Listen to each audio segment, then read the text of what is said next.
I'm Max Carver, and I'm on FrConventions.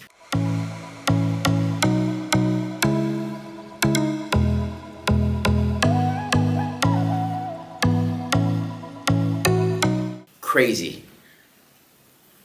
So, Desperate Housewives was my first job ever. I'd never acted before in my entire life. So, I distinctly remember my first day walking onto Wisteria Lane, which I'd seen on TV, right? It had been on for, I think, 4 years at that point.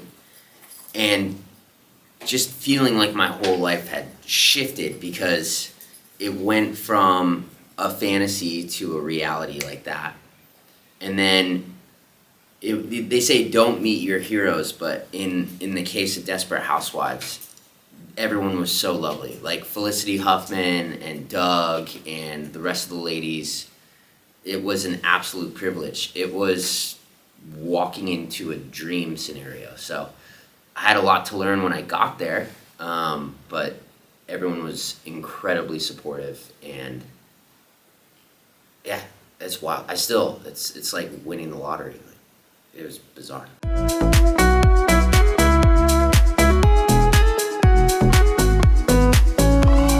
It was funny. It was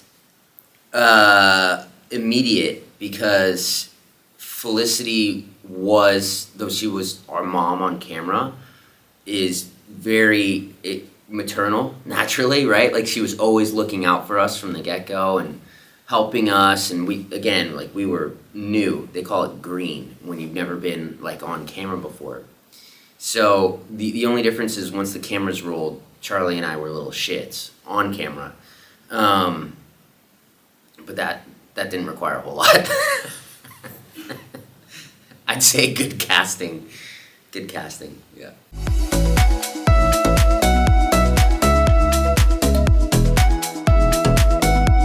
I thought Tom was an incredible husband. Like, if you go back, he had these moments where there were close calls, right? But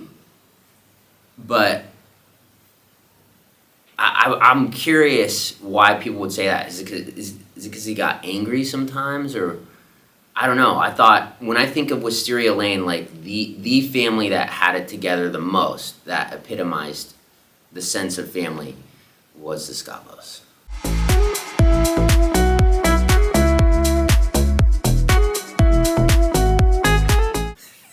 That was wild.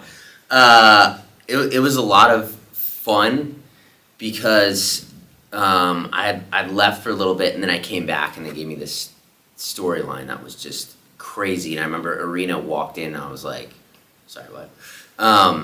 The only thing I would change, that mustache. Oh my God. I think they gave me the mustache because they couldn't tell us apart, to be honest. So I look like Luigi.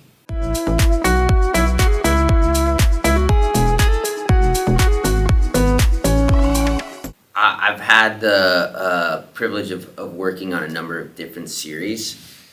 I'd say the thing that was special about Desperate Housewives, and if you talk to folks who love the show, there was always a moment, especially in the beginning, in every episode where all the women got together and had wine on the porch. And it was just like, oh yeah, I can relate to this. It's this feeling of kinship and the sense of a neighborhood.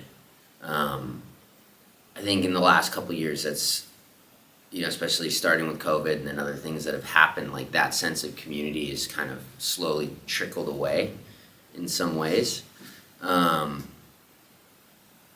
What I remember most is that sense of community on set, whether it was with the cast or the crew. It very much felt like we were part of something special. So I can see why people love that show. And the writing was killer. The performances were great. Yeah.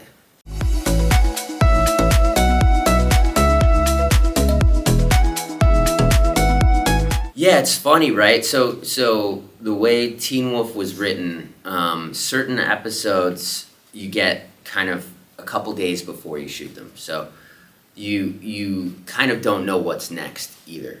It's very much trying to like look over the hill and be like, where's this going? But I had a sense, even from what little was known about my character in the beginning, I had a sense that there was no way we would stay antagonists. I had a sense of a backstory for us where, Deucalion was a father figure, which implies that we needed one to begin with, right? So something had happened to us. And with that in mind, I knew on a deeper level my character was looking for family and love, which meant it could have gone the other way, but I had a sense that I was going to end up dying trying to protect people. I knew that from the first script. So it was weird because it was kind of this prolonged, like, well, when's that going to happen? I'm an asshole. So when my character finally did die on the show, sorry, spoiler, it felt kind of predestined.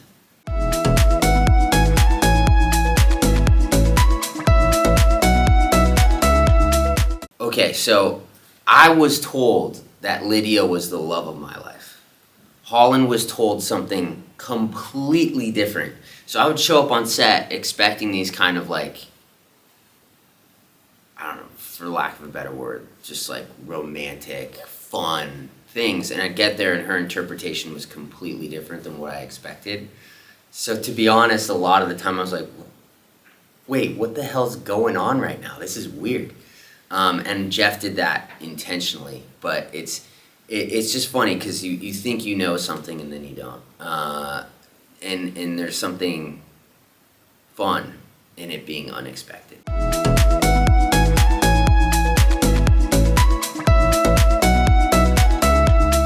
No prep. I found out the night before. So I had no clue I was going to die. There's really no way to prep. It's either just, for me, it was very much, okay, it's the end of something, which is saying goodbye to a lot of things, both in the story and moving away from the cast, right? And at the time, I'd been going through some personal loss as well, so it kind of all encapsulated into, I think I got one take. It was the last shot I did. We had like 20 minutes because the sun was coming up and we had to get it. We forgot we had to shoot it that night. And I was going to New York like 2 hours after we wrapped. So it was very much like, oh yeah, guys, don't I die right now? And they're like, oh my God. And I was like, yeah, I have to get on a flight. So we had 1 or 2 takes and,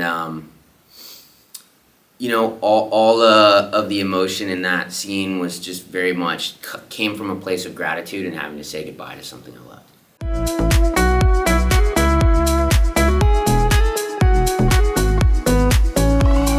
It's the craziest, coolest thing. Like, I don't take it for granted at all. I've been able to go all over the world. This cast, we all love spending time with each other. So it's funny, I see them more in other countries than I do in the United States. And same with the fans. Like, our fans are the best fans in the world. I see the same faces everywhere. We know each other by names. We, sometimes message each other on social media. Like, it feels like a community, and we all have a great sense of humor. So I look forward to these. It's a freaking blast.